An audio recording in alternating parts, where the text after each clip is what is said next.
What would you do if a stranger's blood was the only thing keeping your child alive? Picture this moment with me. At exactly 2:47 a.m. on a stormy Tuesday night in Chicago, a 10-year-old boy named Jamie Holden lay unconscious in a hospital bed, his small body fighting for every precious breath. His rare blood condition, a disorder so uncommon that most doctors go their entire careers without seeing a case, had turned critical after what should have been a simple fall at school. The kind of fall that sends most children home with a scraped knee and a story to tell. But Jamie wasn't most children. His blood type, AB negative with a rare antigen deficiency, made him part of an unlucky group that represents less than 0.6% of the population. When Jamie bled, finding compatible blood wasn't just difficult, it was nearly impossible. And tonight, after hours of internal bleeding that his small body couldn't stop, the hospital's blood bank held nothing that could save him. In the sterile waiting room, nurses frantically dialed the same number over and over again. Ring after ring echoed through the empty corridors. No answer. The boy's father, a man whose business empire was worth $50 million, whose decisions moved markets, whose time was billed at $800 an hour, was nowhere to be found. His phone sat silently on his mahogany desk, screen dark, while his son's life slipped away with each passing minute. But sometimes, when a father fails to show up, a stranger becomes family in ways that will change everything. Down the hallway, in the pediatric ward where hope and heartbreak dance together every single day, a night shift nurse named Zanika Rhodes was finishing her rounds when she heard the code blue announcement over the intercom. She'd been a pediatric nurse for 8 years. She'd worked as a combat medic in Iraq before that. She'd seen children fight battles that would break grown men, but something about this particular emergency call made her run toward the trauma room instead of away from it. When she burst through those doors and saw Jamie's still, pale form surrounded by frantic medical staff, when she heard Dr. Martinez say the words, "We can't find compatible blood anywhere in the city," something inside her chest broke open and remade itself in an instant. "Test my blood," she said, rolling up her sleeve without hesitation. "Zanika, you can't just test my blood now." 8 minutes later, the lab results came back with 2 words that would change 3 lives forever. Perfect match. Zanika didn't ask for paperwork. She didn't wait for official approval. She didn't even ask if anyone had managed to reach Jamie's father. She simply lay down on the bed next to this child she barely knew, this little boy who had somehow claimed a piece of her heart during his previous hospital visits, and she let her blood become his lifeline. As the crimson stream flowed from her arm into his small body, as machines beeped their mechanical lullabies, Zanika whispered words that would later haunt a millionaire father. "Hold on, baby. Mama's here. Mama's not going anywhere." For the first time in 10 years, Jamie Holden was not alone in his fight for life. And this is the story of how a stranger's kindness reminded a father what love actually means, how a nurse's courage awakened a heart that had been sleeping for 5 long years, and how sometimes the most powerful families are the ones we choose, not the ones we're born into. 5 miles away from the hospital where his son fought for life, Orvin Holden lived in a mansion that felt more like a mausoleum. Every morning at 6 a.m. sharp, he would walk through 18 rooms filled with furniture that cost more than most. People's houses, past windows that overlooked manicured gardens where no one played, no one laughed, and no one lived. The house had been featured in Architectural Digest twice. "Oh, monument to modern success," the magazine had called it.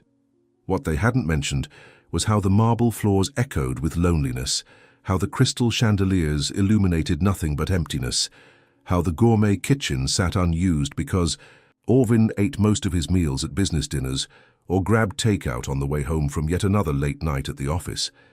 His home office was a shrine to achievement, walls lined with awards from medical technology conferences, framed magazine covers featuring his sharp-suited image beneath headlines like "The Innovator Who Changed Healthcare" and "From Startup to Empire, the Orvin Holden Story." Deal tombstones lined custom-built shelves, each one representing millions of dollars in transactions that had built his reputation as the man who could make anything profitable. But in the corner of this temple to success, face down on his mahogany, Desk like a photograph too painful to display, sat a single silver frame that held the only thing in the room that had ever really mattered. 5 years ago, that picture had shown a young woman with luminous dark eyes and a smile that could make you believe in magic. Sarah, his wife, the woman who had made him believe he could be more than just successful, he could be happy. The woman who died giving birth to their son, taking Orvin's capacity for joy with her into whatever darkness waits beyond life. The day Sarah died, Orvin made a promise to himself that he thought was wise, that he believed was protective. He would never risk his heart again. Love, he decided, was too dangerous. Love led to loss, and loss led to the kind of pain that could destroy a man completely. So he would provide for Jamie financially, the best schools, the most advanced medical care trust funds that would ensure his son never wanted for anything money could buy. But emotional investment, presence, the messy, terrifying, beautiful work of actually being a father, that was too risky. That was the path to devastation. He hired Mrs. Chen, the best nanny money could buy, a stern, efficient woman who had raised 3 successful children of her own and came with impeccable references. He set up medical accounts and educational trusts. He scheduled quarterly meetings with Jamie's doctors and teachers, reviewing his son's progress like reviewing the performance of a business investment. He did everything a responsible parent should do except the one thing that actually mattered. He showed up for his son's life. Every morning, Orvin would find a detailed report from Mrs. Chen on his phone. Jamie's blood levels stable today. Completed homework without assistance. Asked about you again during dinner. He would mark these messages as read and return to his spreadsheets, his conference calls, his never-ending pursuit of the next deal. After all, wasn't providing love? Wasn't ensuring Jamie's financial security the most important gift a father could give? Wasn't building an empire that would support his son for generations the highest expression of parental care? But late at night, when the numbers wouldn't add up right, and the silence in his empty house grew too loud to ignore, Orvin would sometimes find himself standing outside Jamie's bedroom door during the boy's rare overnight visits. He would listen to his son's quiet breathing, would see the drawings taped to the walls, pictures of stick figures labeled "Me and Daddy," that broke his heart because the daddy figure was always so far away from the little boy, always at the edge of the page, always separate. Once Orvin had found a letter Jamie had written for school, an assignment about my hero. Mrs. Chen had left it on the kitchen counter, perhaps intentionally. In careful 10-year-old handwriting, Jamie had written, "My hero is my dad, because he works really hard to take care of me.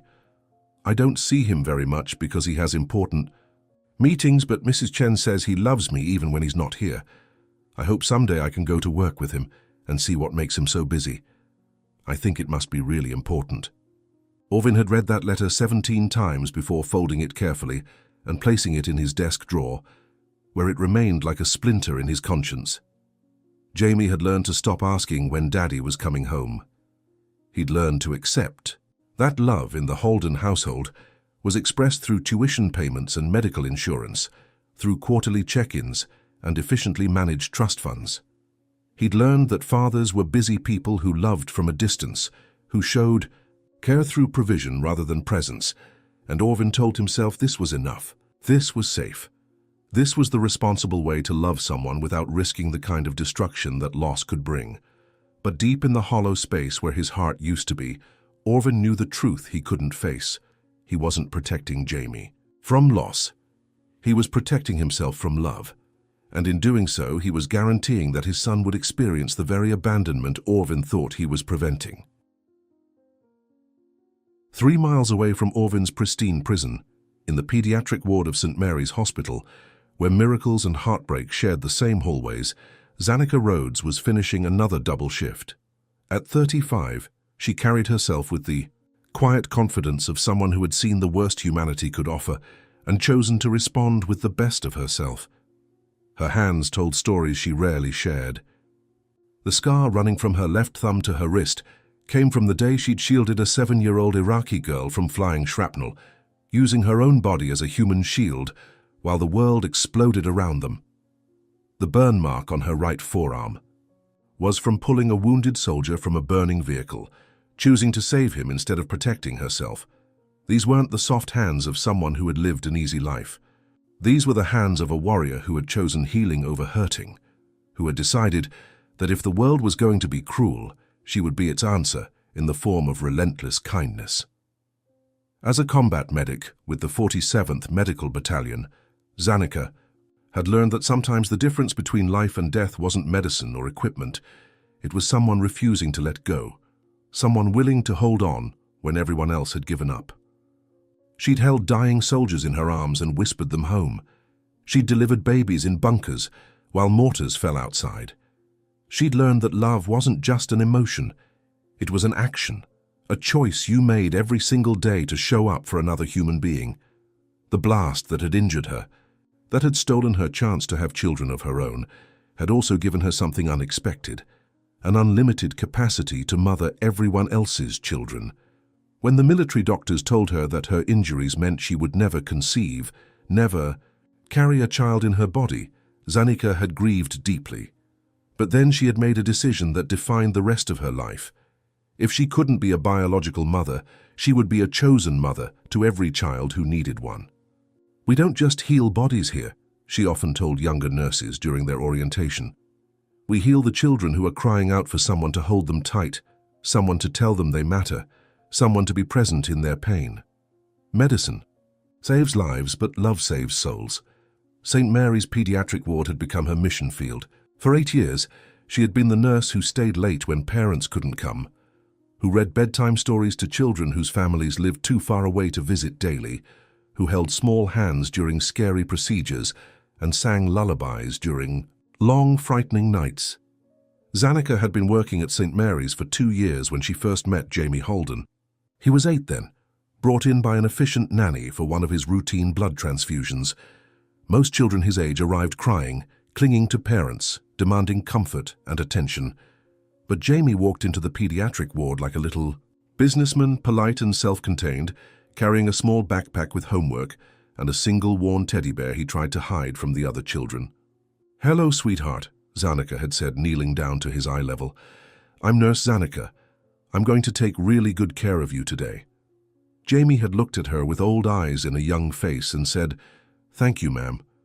Mrs. Chen says I should be polite to the medical staff and not cause any trouble."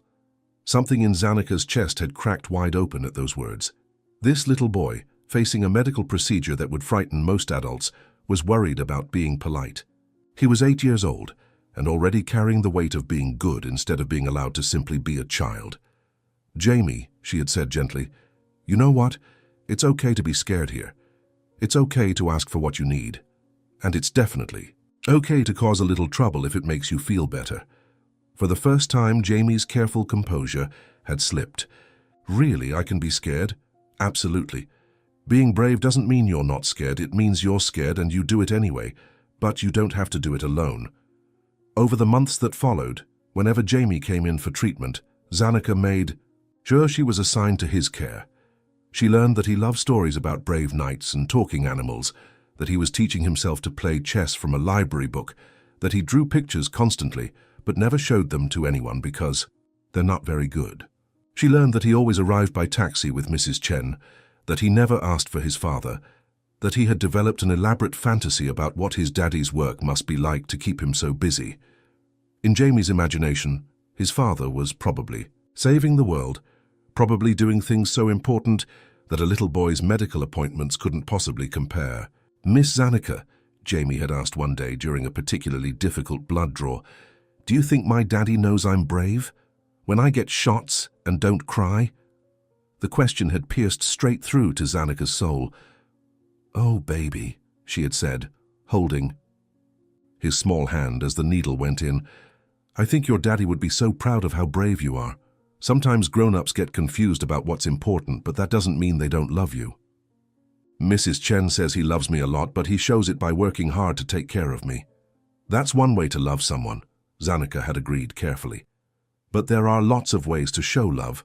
Sometimes love looks like working hard, and sometimes it looks like sitting quietly with someone, and sometimes it looks like reading bedtime stories or teaching someone to ride a bike. Jamie had considered this seriously. What kind of love do you think I need most? The question had broken Zanika's heart because she knew the answer immediately, and she knew it was the one thing Jamie's father wasn't giving him: presence. This child needed someone to see him, to witness his courage, to celebrate his small victories and comfort his quiet fears. I think, Zanika had said, you need the kind of love that shows up, the kind that says, I see you, I'm proud of you, and I'm not going anywhere. From that day forward, Zanika had tried to be that presence for Jamie during his hospital visits. She would bring him books about children who overcame impossible odds. She would sit by his bedside and tell him stories about her childhood in rural Georgia, about her grandmother's garden, where flowers grew taller than houses, and kindness was the only currency that mattered. But what Jamie didn't know, what Zanika couldn't bring herself to tell him, was that in 2 years of caring for this remarkable little boy, she had never once seen his father. Not for a single appointment, not for a single procedure, not even to sign paperwork. Those documents always came through lawyers and assistants. Jamie kept hoping, though.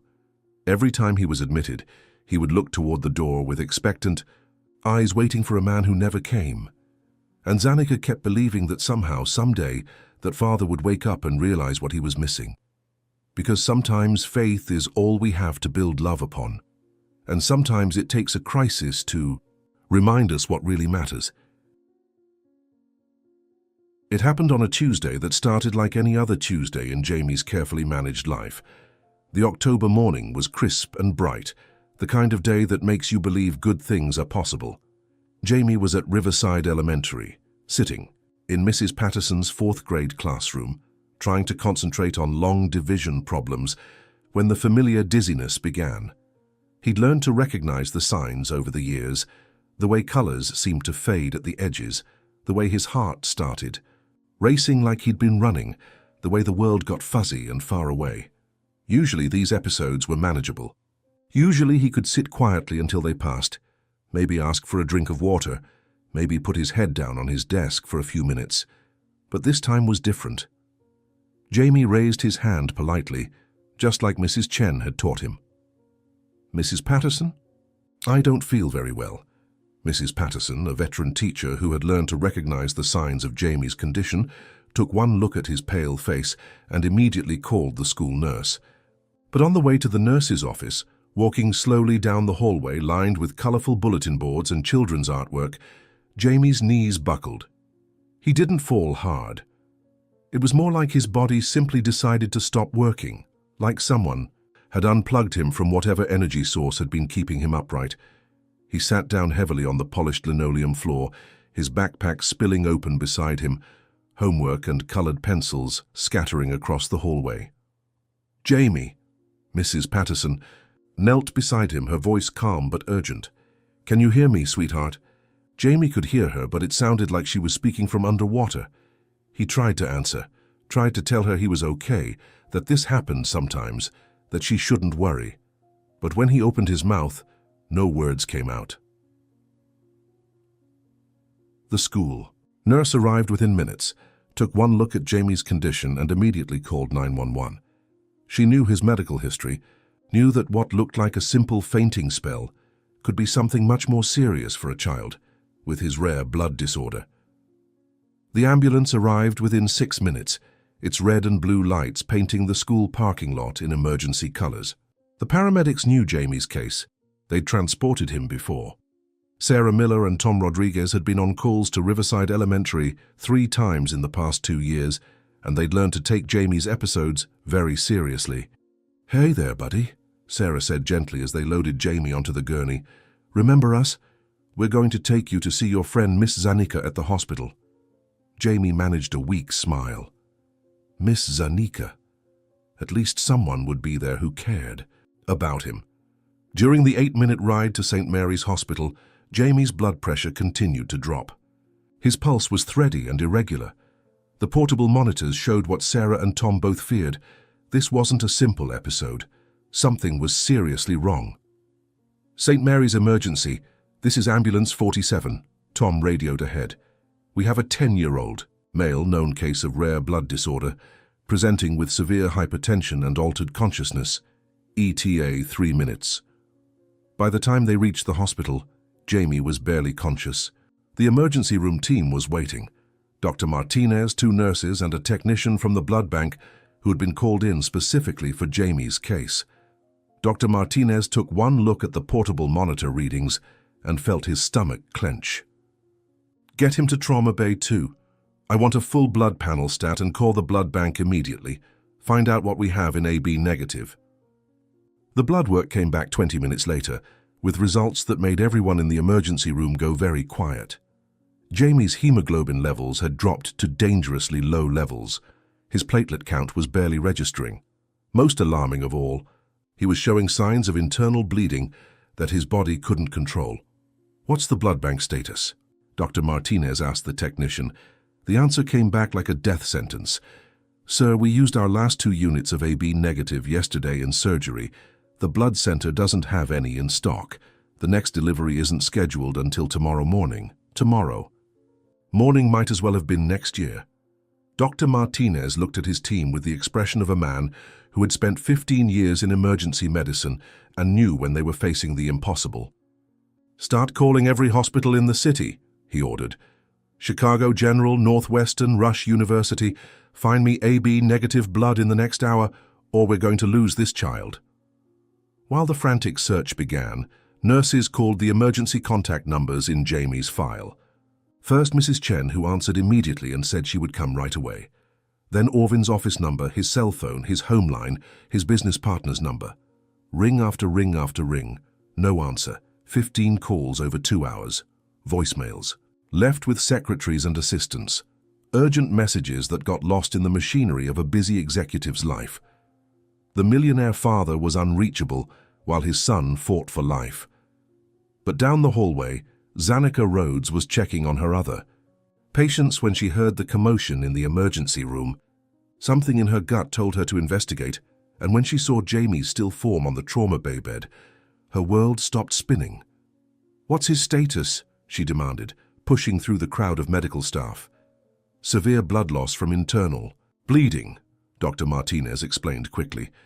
"We need AB negative blood with his specific antigen profile, and we can't find it anywhere in the city." Zanika didn't think. She didn't calculate odds or consider consequences. She rolled up her sleeve and held out her arm. "Test my blood. Zanika, you can't just test my blood right now." The lab technician, understanding the urgency, ran the test himself. 8 minutes that felt like hours, 8 minutes during which Jamie's blood pressure continued to drop, during which his breathing became more labored, during which everyone in that room held their breath and prayed. When the results came back, Dr. Martinez read them twice before he could speak. Perfect. Match.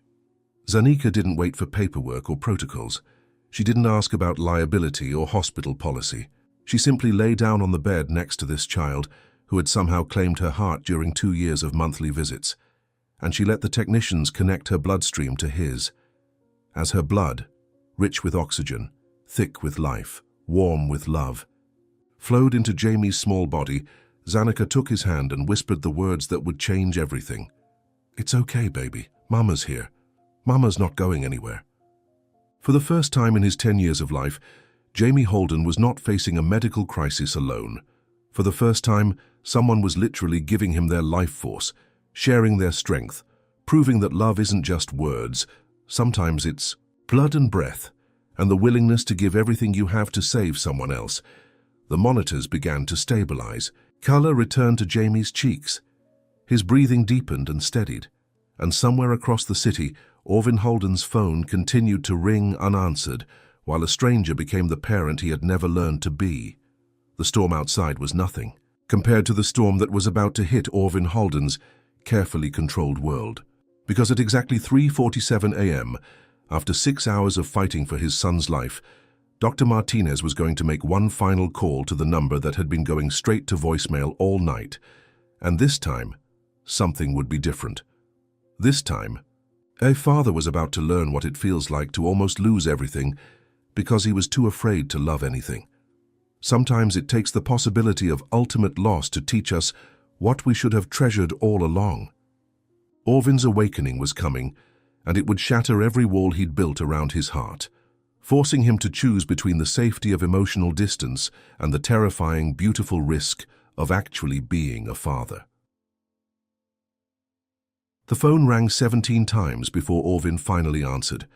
He'd been in his study since midnight, surrounded by the familiar chaos of success, contract papers spread across his mahogany desk like fallen leaves, his laptop humming with financial projections that would determine whether his company acquired a promising biotech startup in Singapore. 3 monitors displayed stock prices, email chains, and video conference connections to business partners in different time zones. This was his sanctuary, the place where everything made sense. Numbers didn't lie. Profit margins didn't betray you. Success was measurable, predictable, safe. In this room, Orvin Holden was a king ruling over an empire built on logic and careful calculation. The ringing phone was an intrusion into this ordered world, a reminder that somewhere beyond his control, life was happening without his permission. Mr. Holden.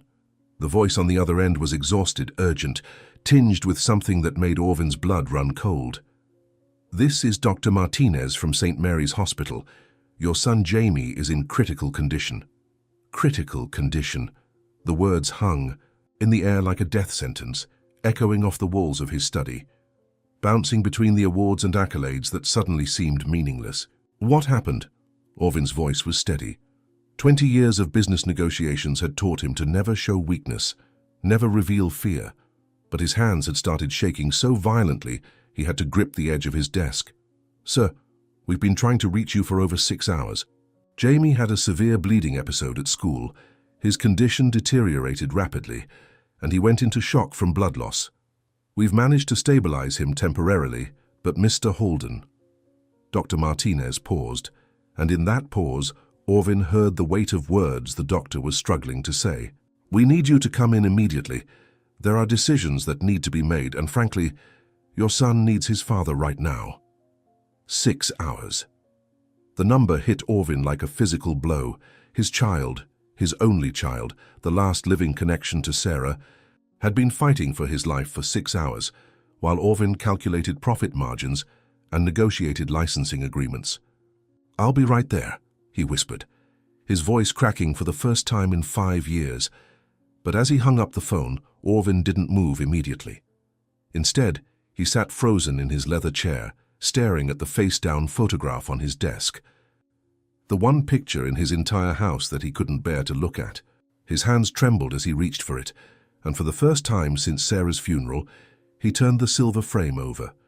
Sarah's face smiled back at him, young, radiant, glowing with the kind of happiness that made you believe in magic.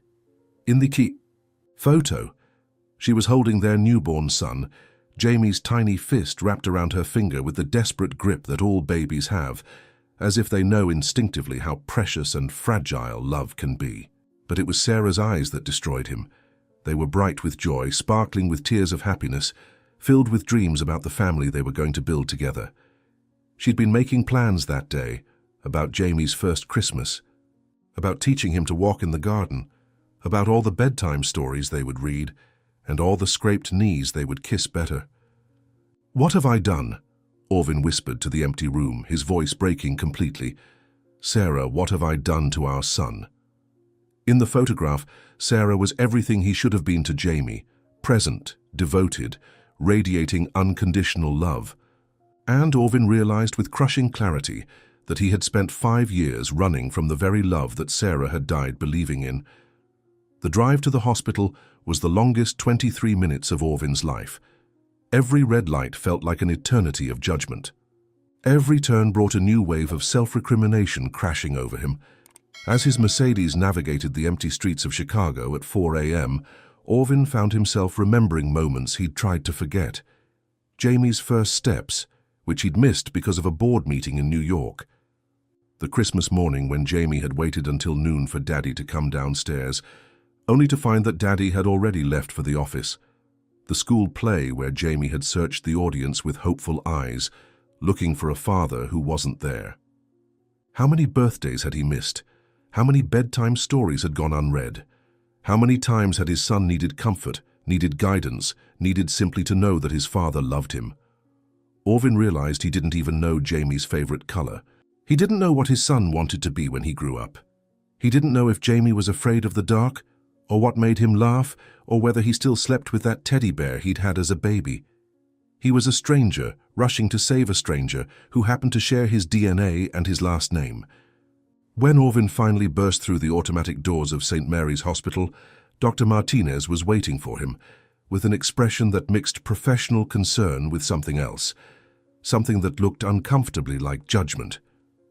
"Mr. Holden, Doctor," Martinez said, extending his hand. "Thank you for coming. How is he? Is he going to be okay?" "Jamie is stable now, but it was very close. Closer than I'd like to admit." Dr. Martinez gestured toward the elevator. "Mr. Holden, there's something you need to see before we discuss his condition. Something that saved your son's life." As they rode the elevator to the pediatric floor, Dr. Martinez held a tablet in his hands. "Our security cameras captured something remarkable tonight, something I think you need to understand about what happened while we were trying to reach you." The elevator dinged softly as they reached the 4th floor, but Orvin barely heard it. His entire world had narrowed to the device in Dr. Martinez's hands and the terrible certainty that whatever he was about to see would change everything. Dr. Martinez led Orvin to a small consultation room just off the pediatric ward, the kind of space designed for difficult conversations, with soft lighting and comfortable chairs that somehow never made anything feel better. "Mr. Holden, Doctor," Martinez said carefully. "Before we discuss Jamie's medical condition, I need to show you what happened tonight. What saved his life?"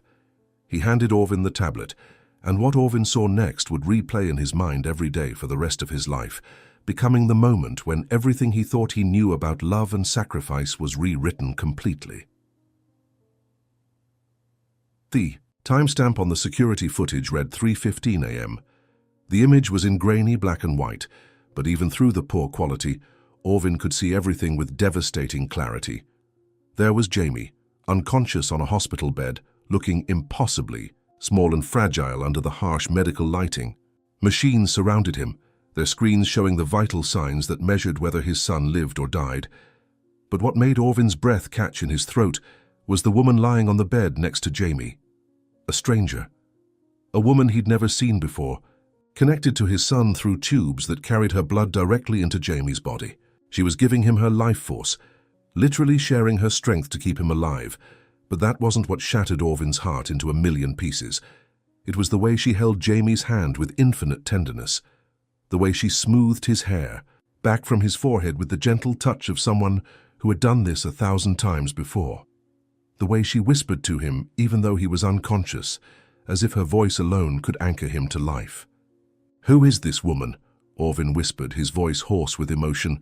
"Zanika Rhodes. She's one of our pediatric nurses. She's been caring for Jamie during his hospital visits for the past 2 years. 2 years. This stranger had been loving his son for 2 years, and Orvin had never even known her name."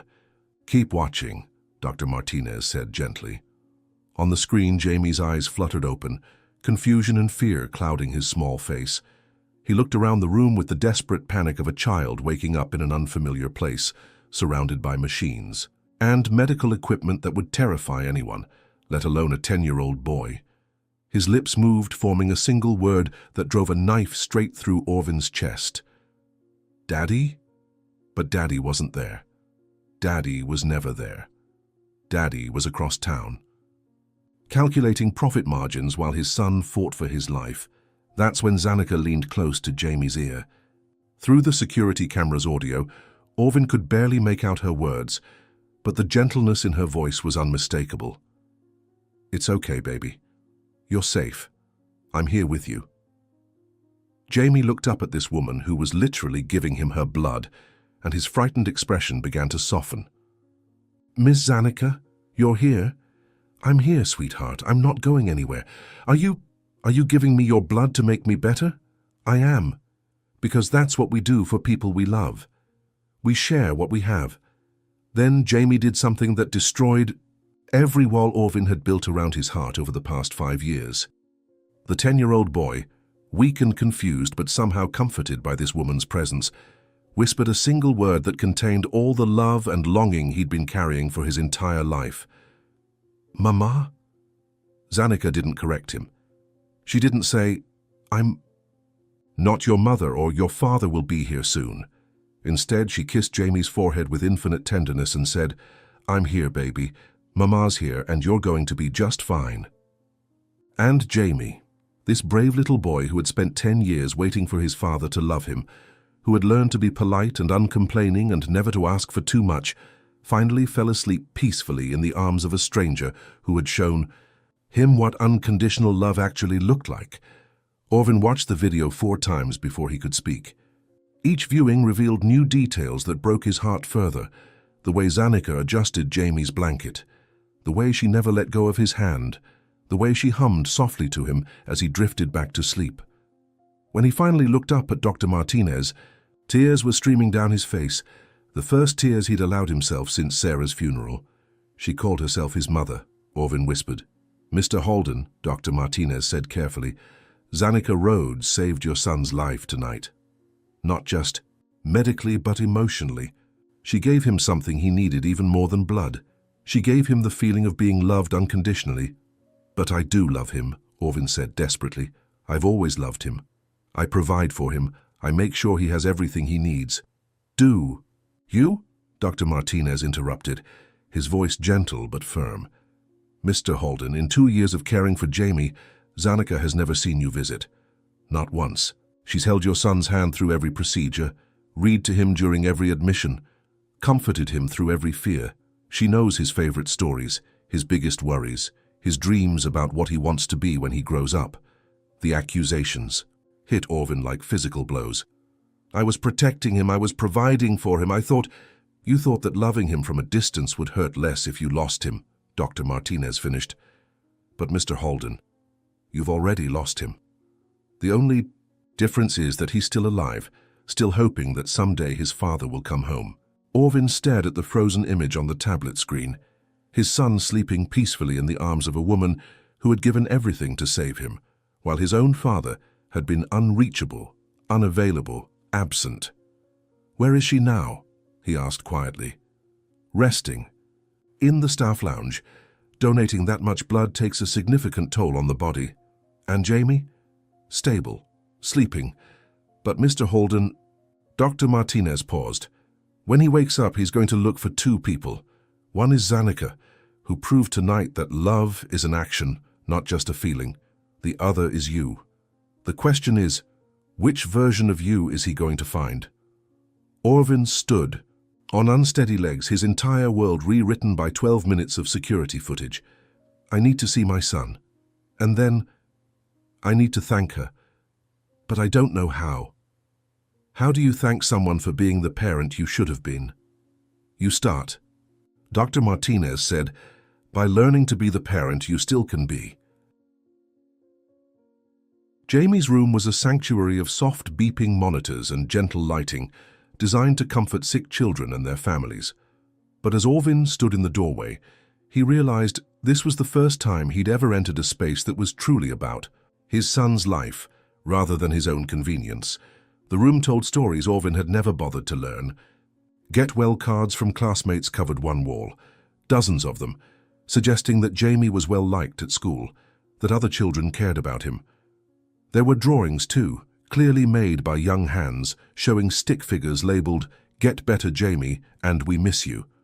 On the bedside table sat a small collection of books, not the educational volumes Orvin would have chosen, but storybooks about brave children and magical adventures.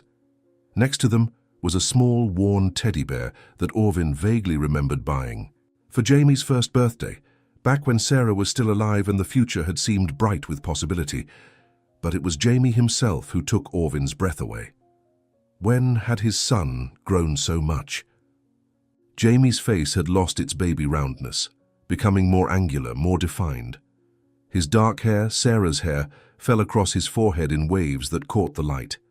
His hands, resting on top of the hospital blanket, were no longer the tiny fists of a baby, but the capable hands of a boy who was becoming a young man. Orvin realized with shocking clarity that he had missed watching his son grow up. He had been present for the financial milestones, School tuition payments, medical insurance updates, trust fund contributions, but absent for the human ones. When had Jamie lost his first tooth? When had he learned to tie his shoes? When had he stopped needing help reaching things on high shelves? These weren't just missed moments. They were missed opportunities to know the person his son was becoming. Orvin sat down carefully in the chair beside Jamie's bed, the same chair that was still warm from Zanika's vigil. This close, he could see the band-aid covering the IV insertion site on Jamie's small arm, could see the faint shadows under his eyes that spoke of too many medical procedures for someone so young. "Hi, buddy," he whispered, his voice cracking with emotion. "Daddy's here." Jamie's eyes opened slowly, still cloudy from medication and exhaustion. For a moment he looked confused, as if he wasn't sure whether he was dreaming or awake. "Daddy?" His voice was barely a whisper, filled with uncertainty. "Is it really you?" "Yes, Jamie, it's really me. I'm here." Jamie blinked several times, studying his father's face as if trying to memorize it. "Are you going to leave soon? For work?" The question hit Orvin like a physical blow. Even now, even in a hospital bed after nearly dying, Jamie's first concern was whether his father would abandon him again. "No, buddy, I'm not going anywhere, not anymore." Jamie's expression was heartbreakingly cautious, the look of a child who had learned not to trust promises from adults. "But what about your meetings? Mrs. Chen says you have very important meetings that can't wait." "There's nothing more important than you," Orvin said, surprised by how true the words felt as he spoke them. "Nothing more important than being here." With you." Jamie tried to sit up, wincing slightly from the movement.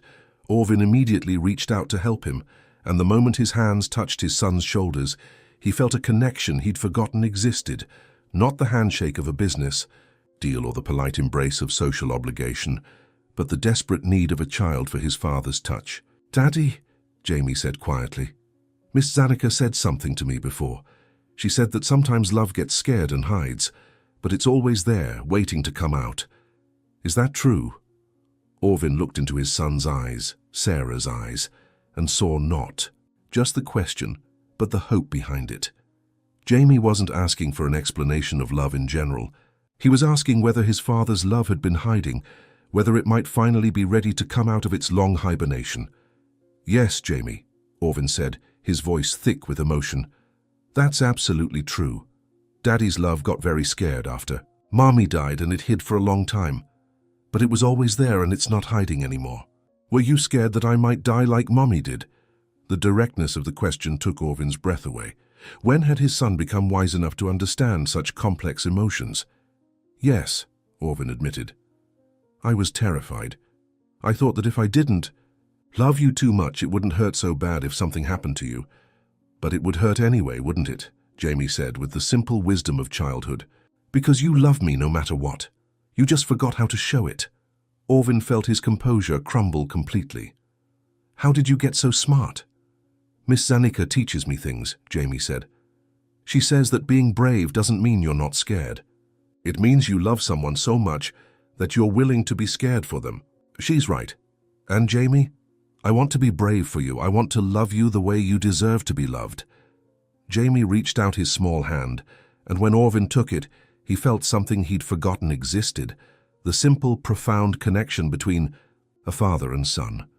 Not complicated by business or success or fear, just the basic human need to hold and be held by someone who mattered. "Miss Zanika saved me tonight," Jamie said quietly.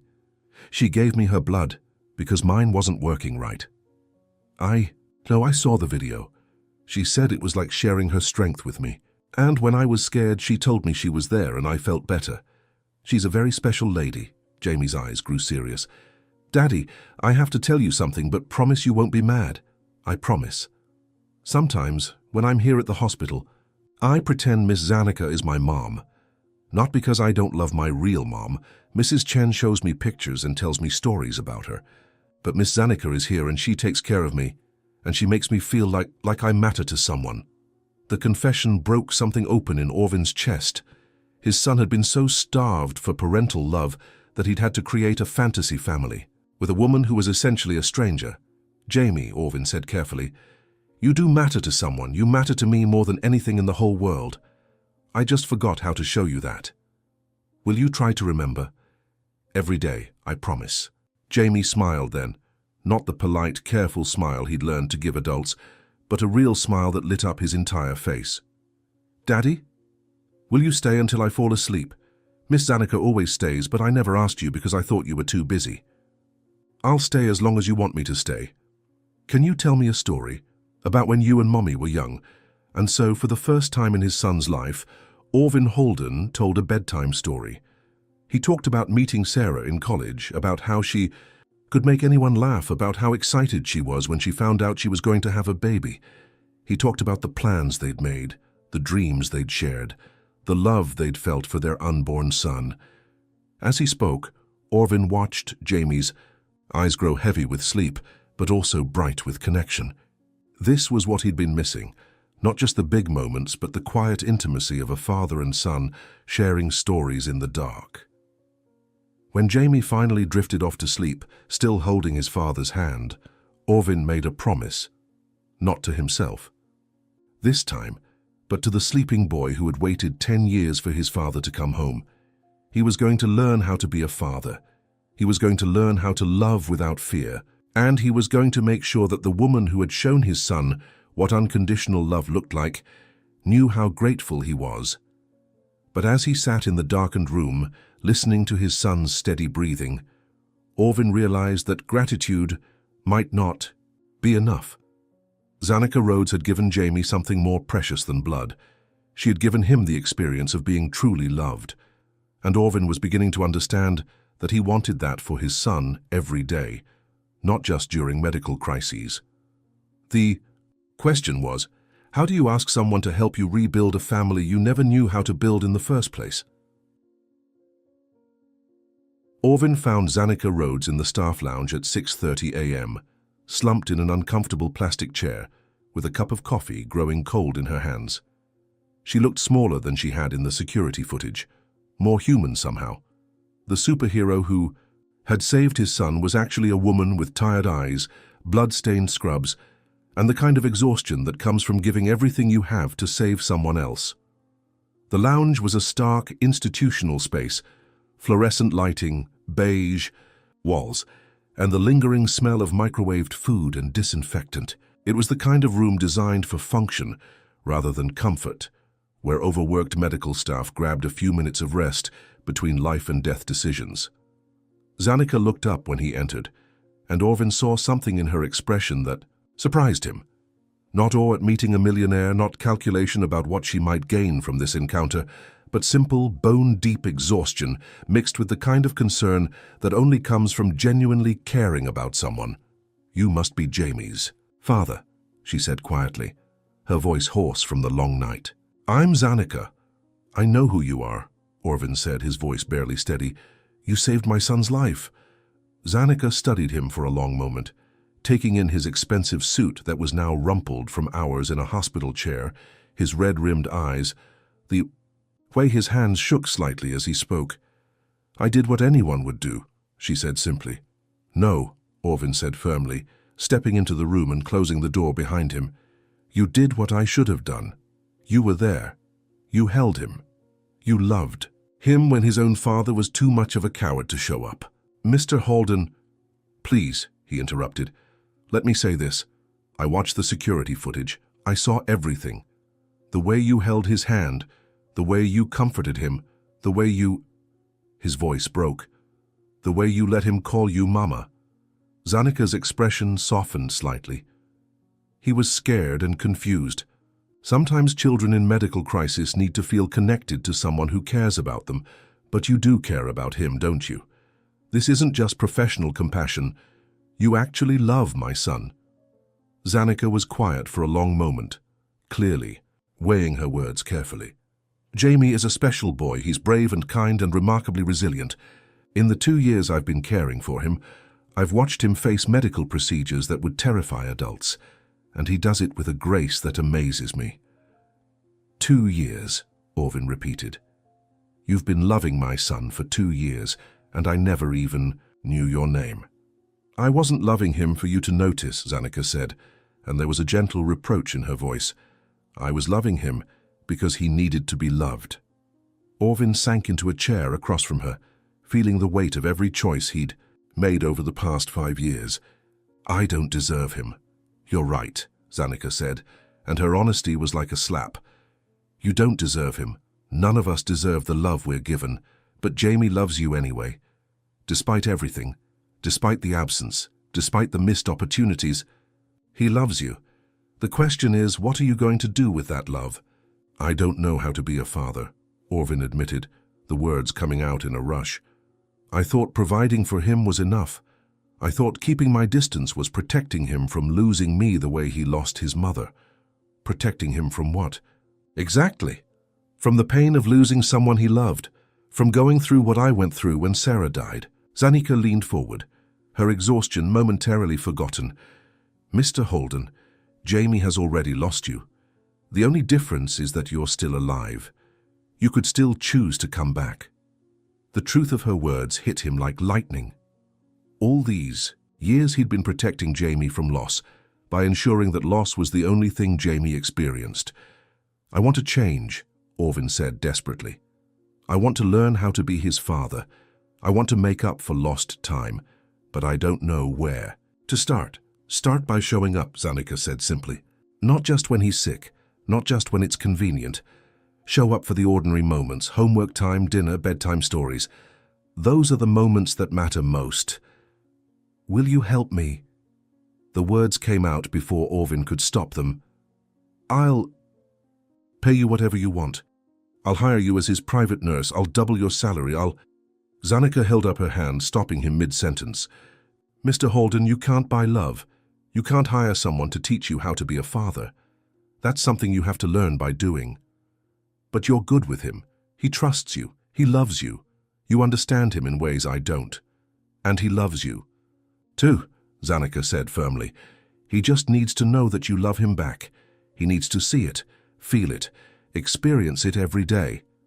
I do love him, Orvin said desperately. I've always loved him. I'm terrified of losing him too. Zanika was quiet for a moment, studying his face with the kind of intensity that made him feel like she could see straight through to his soul. Mr. Holden, can I tell you something about fear? He nodded. I was afraid too for a long time. I was injured in Iraq. After the doctors told me I could never have children of my own, I was terrified of getting too attached to the kids I cared for. I thought if I didn't love them too much, it wouldn't hurt when they got better and went home or when they didn't get better. What changed? Jamie changed, she said simply. The first time he came in for treatment, he was so brave, so polite, so careful not to be any trouble. But I could see the loneliness in his eyes.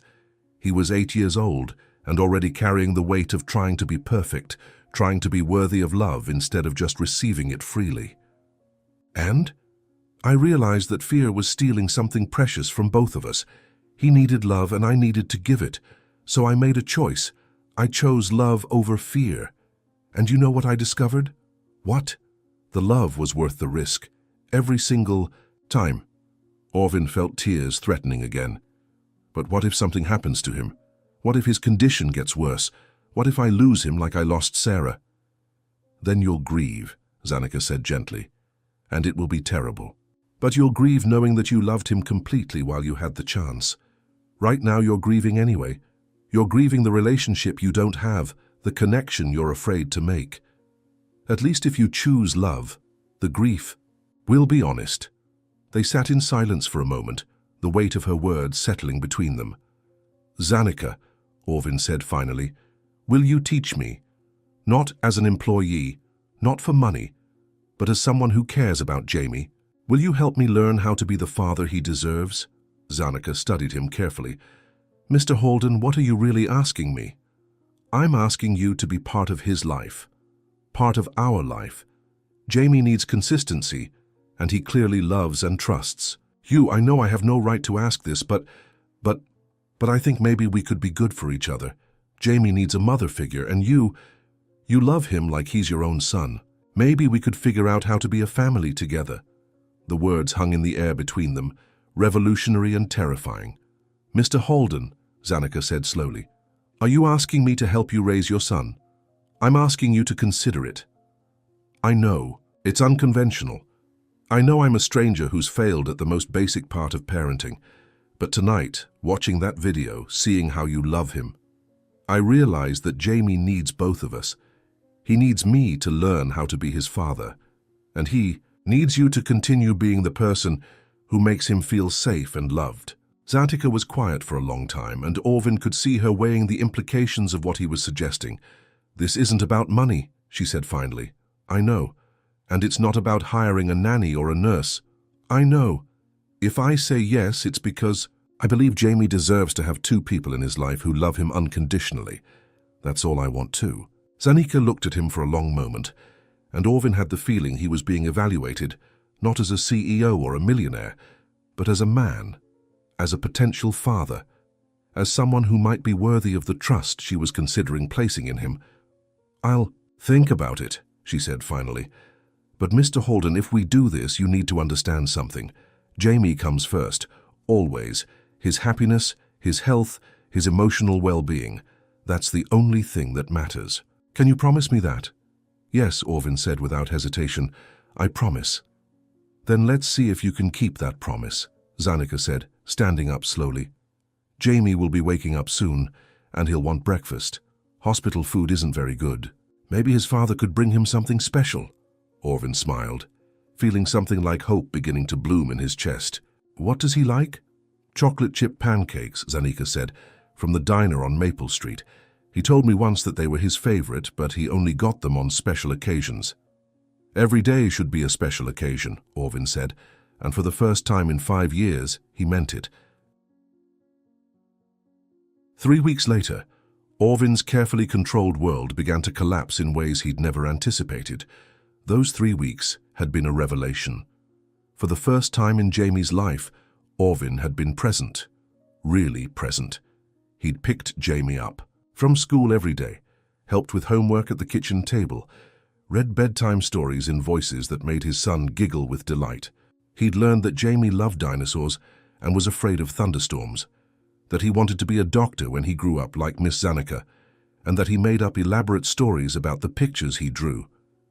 Zanika had become a regular presence in their lives, joining them for dinner twice a week, helping Jamie with science projects, teaching Orvin the routines and rituals that made a house feel like a home. For the first time since Sarah's death, Orvin's mansion felt alive, but his board of directors was not amused. The emergency meeting was called for a Thursday morning while Jamie was at school. Orvin walked into the gleaming 42nd floor, conference room where he'd made millions of dollars in deals, where his word had once been law, where 12 sets of increasingly hostile eyes now stared back at him. The conference table was polished mahogany, surrounded by leather chairs that cost more than most people's cars. Floor-to-ceiling windows offered a breathtaking view of Chicago's skyline, and the walls were lined with awards and certificates that documented the company's rise from startup to industry leader. This room had once been Orvin's kingdom. Now it felt like a tribunal. Orvin, said Margaret Chen, the board chairwoman, her voice crisp with barely contained anger. We need to talk. Margaret was a formidable woman in her early 60s, with silver hair pulled back in a severe bun and the kind of steel-grey eyes that had intimidated competitors for decades. She'd been one of Orvin's earliest investors, and her support had been crucial to building the company. But today, she looked at him like he was a stranger who had betrayed everything they'd built together. The presentation they showed him was devastating. Stock prices down 15% over 3 weeks. The Singapore expansion opportunity lost to a competitor. The Peterson merger, a deal worth $200 million, postponed indefinitely because key leadership was unavailable for critical negotiations. You've missed 23 critical meetings in 3 weeks, said Harrison Webb, the chief financial officer, his voice tight with frustration. You've turned down the Singapore expansion. You've delegated the Peterson merger to subordinates who don't have the authority to make final decisions. Harrison was younger than the other board members, hungry and ambitious, the kind of man Orvin had once been. His presence on the board was a reminder of what happened when business became everything, when success was measured only in dollars and market share. My son was sick, Orvin said quietly, but even as he spoke the words, he knew how they sounded to people who had never prioritized anything over profit. "Your son has been sick before," Margaret replied coldly. "It never interfered with business before." The room fell silent. Everyone knew why. Before, Orvin hadn't cared enough about Jamie to let it interfere with anything that mattered to him. "Look, Orvin," said Richard Blackwood, the most senior board member, leaning forward with the patronizing tone of someone explaining simple concepts to a child. "We all understand that family emergencies happen. We're not heartless. But you're not talking about an emergency anymore. You're talking about a complete lifestyle change." Richard was old-school corporate, a man who had built his fortune by never letting personal feelings interfere with business decisions. His own children barely spoke to him, a fact he wore like a badge of honor rather than a source of regret. "And frankly," Margaret continued, "this company can't afford a part-time CEO. We've built something remarkable here, Orvin. When you started this company 8 years ago, we believed in your vision because you were willing to sacrifice everything for success. That's what made us trust you with our investments." "What are you saying?" Orvin asked, though he already knew. The wolves were circling, and they smelled weakness. "We're saying choose," Harrison said bluntly. "Full commitment to this company, which means returning to your previous schedule, your previous priorities, your previous level of dedication. Or we'll have to consider other options for leadership. You're threatening to fire me from the company I built? We're asking you to remember what built this company," Margaret said, her voice sharp as a blade. "Total dedication, absolute commitment, no distractions." The word distractions hit Orvin like a physical blow. His son, the most important person in his world, the child he was finally learning to love, was being called a distraction. The Singapore deal alone would have been worth $300 million in revenue over 5 years, Richard added. "But you were unavailable for the final negotiations because you were at some school play." "It was Jamie's school play," Orvin said quietly. "He'd been practicing for weeks." "And that's exactly the problem," Margaret snapped. "You're making business decisions based on a 10-year-old schedule. That's not leadership, Orvin. That's self-indulgence." Harrison opened a leather portfolio and slid a document across the table. "These are the terms for your continued leadership.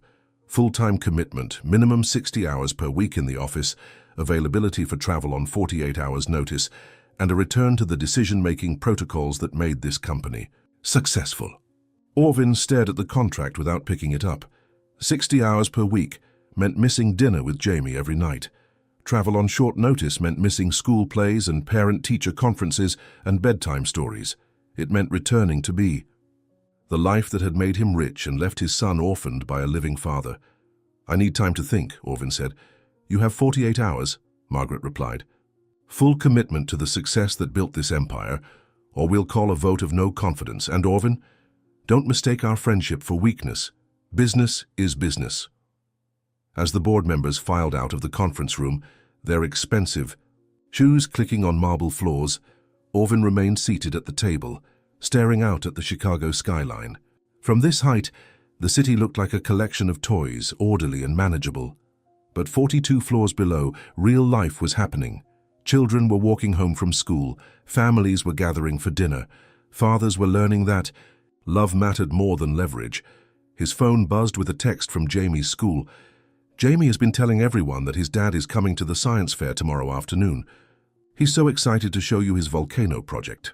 Should I confirm you'll be there?" Orvin stared at the message for a long time. Tomorrow afternoon, the same time as the follow-up board meeting where he was supposed to give his answer about his future. The same time he was supposed to choose between the empire he'd built and the son he'd neglected. He thought about Jamie's face when he'd picked him up from school yesterday, bright with excitement, chattering about his volcano project, practicing his presentation in the car. "You're really going to come, Daddy? You promise?" And he thought about Margaret Chen's ultimatum, delivered with the cold precision of someone who had never held a child's hand during a nightmare, never felt the simple joy of being someone's hero just for showing up. For the first time in his adult life, Orvin Halden realized that some choices weren't about profit margins or market dominance, or building empires that would outlast you. Some choices were about what kind of man you wanted to be when your son looked back on his childhood. Some choices were about love. His phone rang. Margaret Chen's name appeared on the screen. "Orvin," her voice was clipped, professional. "I wanted to follow up on our meeting. I hope you understand that this isn't personal. It's about protecting what we've all worked so hard to build." "I understand," Orvin said quietly. "Good. Because between you and me, I think once you have some time to reflect, you'll realize that providing for Jamie's future is more important than attending every school function. Building generational wealth for your family, that's real. Love, Orvin, not this sentiment." After she hung up, Orvin sat alone in the conference room for another hour, watching the sun set over the city he'd conquered, thinking about the empire he'd built and the son he'd almost lost. Outside the window, Chicago's lights began to twinkle like stars, and somewhere in that vast constellation of humanity, a 10-year-old boy was probably doing his homework. Maybe, wondering if his daddy would really come to the science fair tomorrow, maybe trying not to hope too much. Because hope, for Jamie Holden, had always been a dangerous thing. But this time would be different. This time his father was going to choose love over fear, presence over profit, and the simple joy of being someone's daddy over the complex satisfaction of being everyone's boss. The question was, would he have the courage to pay the price that choice would demand? Tomorrow would bring the moment of ultimate choice, not just between success and family, but between the man Orvin had been and the father Jamie needed him to become. In the next act, everything he thought he knew about what mattered would be tested by the only question that really counted. What kind of father would he choose to be when his son needed him most? It happened on a Wednesday that should have been ordinary, the kind of day that gets lost in memory because nothing remarkable was supposed to occur. Jamie was scheduled for his routine monthly blood work at 10 a.m., something that had become as mechanical as a dental cleaning over the years, a brief interruption in his school day that barely registered in Orvin's newly restructured schedule. Orvin had planned the day carefully.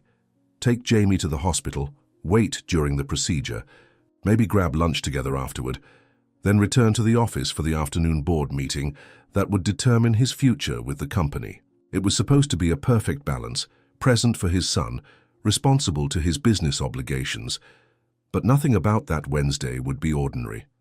Dr. Martinez called Orvin's cell phone at 11:47 a.m.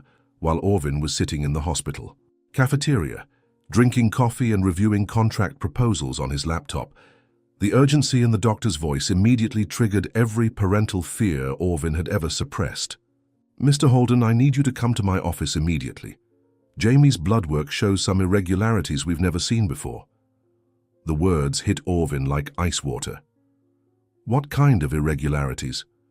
His white cell count is dangerously elevated, 3 times higher than we've ever recorded. His platelets are critically low, and we're seeing some cellular abnormalities that... Dr. Martinez paused. "Mr. Holden, we need to run more comprehensive tests immediately." Orvin's laptop screen blurred as fear clouded his vision. "What are you telling me, Doctor?" "I'm telling you that we may be looking at a significant change in Jamie's condition, something we've never dealt with before." The elevator ride to Dr. Martinez's office felt like descending into hell. Each floor that passed brought new waves of terror. Orvin thought about the progress they'd made over the past 3 weeks, the bedtime stories, the homework sessions, the way Jamie's face lit up when his father picked him up from school. Was all of that about to be stolen away? Dr. Martinez's office was a study in controlled chaos. Medical journals stacked everywhere, diplomas and certifications covering the walls, and a computer screen displaying blood analysis results that looked like hieroglyphics to Orvin's untrained eyes. "Mr. Holden," Dr. Martinez said, gesturing to a chair across from his desk, "I need to be completely direct with you. Jamie's blood work suggests that his condition may be evolving into something much more serious than we initially diagnosed." "More? Serious how?" "We need to perform a bone marrow biopsy immediately. There's a significant possibility that we're looking at early-stage leukemia." The word hit the room like a bomb blast. Leukemia, cancer, the possibility of losing Jamie forever, just when Orvin was learning how to love him. "What does that mean for his treatment?" Orvin asked, his voice barely steady. If it is leukemia, and we won't know for certain until we complete the biopsy and additional tests, Jamie will need intensive treatment. Daily hospital visits for chemotherapy, round-the-clock monitoring. He'll need someone with him constantly during treatment, someone who understands his medical needs, someone he trusts completely. Orvin thought about the board meeting scheduled for this afternoon, about Margaret Chen's ultimatum, about the Singapore deal and the Peterson merger, and all the business obligations that had seemed so important just hours ago. Whatever he needs, Orvin said without hesitation, whatever it costs, whatever it takes. Mr. Holden, Dr. Martinez said gently, this isn't about money. If Jamie does have leukemia, what he'll need most is emotional support, consistency, and presence. He'll need his father to be available, not just financially but physically and emotionally. Are you prepared for that? At that moment, Orvin's phone buzzed with a text from Margaret Chen. Board meeting moved to 2 p.m. Your decision regarding your commitment to the company is expected then. The Singapore investors are flying in specifically for your answer. Don't disappoint us. Orvin looked at the message, then at Dr. Martinez, who was waiting for his response about being available for his son's potential cancer treatment. The choice was crystallizing with brutal clarity. When do you need to schedule the biopsy? Orvin asked. Ideally this afternoon. We've already called in our best pediatric oncologist for consultation. This afternoon, Orvin repeated, thinking about the board meeting, about the investors flying, in from Singapore, about the career-defining decision he was supposed to make. Mr. Holden, we need your decision about the timing. Orvin turned off his phone without responding to Margaret's text. Schedule it for whenever is best for Jamie, he said. I'll be here. And your work obligations? Orvin looked at Dr. Martinez. And for the first time in his adult life, the answer was simple. My son is my only obligation that matters.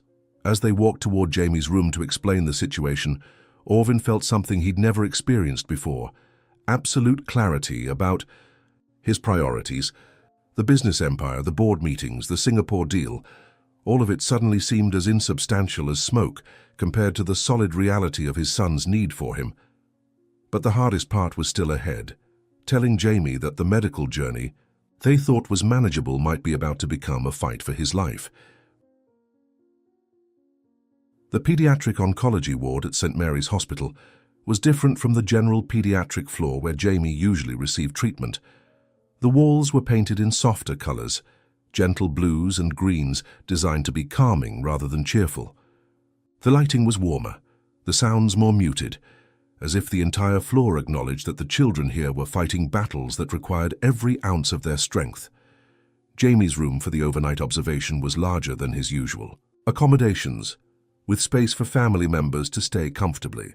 It was designed for long-term patients, for families who would be spending weeks or months navigating treatment together.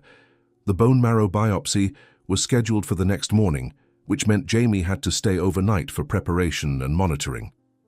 Hospital policy required a parent or guardian to remain with pediatric patients during overnight stays, and for the first time in Jamie's 10 years of medical experiences, his father said yes without hesitation. Zanika had come as soon as Orvin called her, arriving with a small overnight bag and the kind of calm presence that made everything seem more manageable. She settled into the chair that had become her second home during Jamie's hospital visits, but this time she wasn't alone in her vigil. As the evening wore on, the three of them formed an unlikely family unit in the sterile hospital room. The father learning to prioritize love over success, the son learning to trust that his father wouldn't disappear when things got difficult, and the woman who had somehow become the bridge that connected them both. Jamie had taken the news about the additional testing with the remarkable courage that had characterized his entire medical journey. So they need to check my bones to make sure I'm okay, he'd asked Dr. Martinez. That's right, Jamie, it's a more detailed test than we usually do, but it will help us understand exactly what's happening with your blood. Will it hurt? You'll be asleep during the procedure, so you won't feel anything. But you might be sore afterward, like you had a really hard workout. Jamie had nodded seriously, then looked at his father. Will you be here when I wake up? I'll be here, Orvin had. promised. I'm not going anywhere. Now as the sun set outside the hospital windows, painting the room in soft orange and pink light, Jamie became increasingly anxious about the morning's procedure. "Daddy," he said quietly, as Orvin helped him into the hospital gown designed for children, complete with cartoon characters that seemed absurdly cheerful given the circumstances. "What if the test shows something really bad?" Orvin felt his breath catch. How do you answer that question? How do you reassure a child when you're terrified yourself? "Then we'll fight it together," Orvin said, surprised by the steadiness in his own voice. "You and me and Miss Zanika and all the doctors and nurses, we'll fight it and we'll win." "But what if we don't win?" Jamie asked with the directness that only children possess, cutting straight to the heart of every parent's deepest fear. The question hung in the air like a sword. Orvin looked across the room at Zanika, who gave him an encouraging nod, and he realized that this was one of those moments that define a relationship forever. "Jamie," Orvin said, sitting down on the edge of the hospital bed and taking his son's hands in his own, "do you remember the story about the knight and the dragon that Miss Zanika told you?" Jamie nodded. The knight wasn't sure he could beat the dragon either. He was scared and he didn't know if his sword was sharp enough or his armor was strong enough, but he fought anyway, because that's what knights do when someone they love is in danger. They fight, even when they're scared. "And you're my knight?"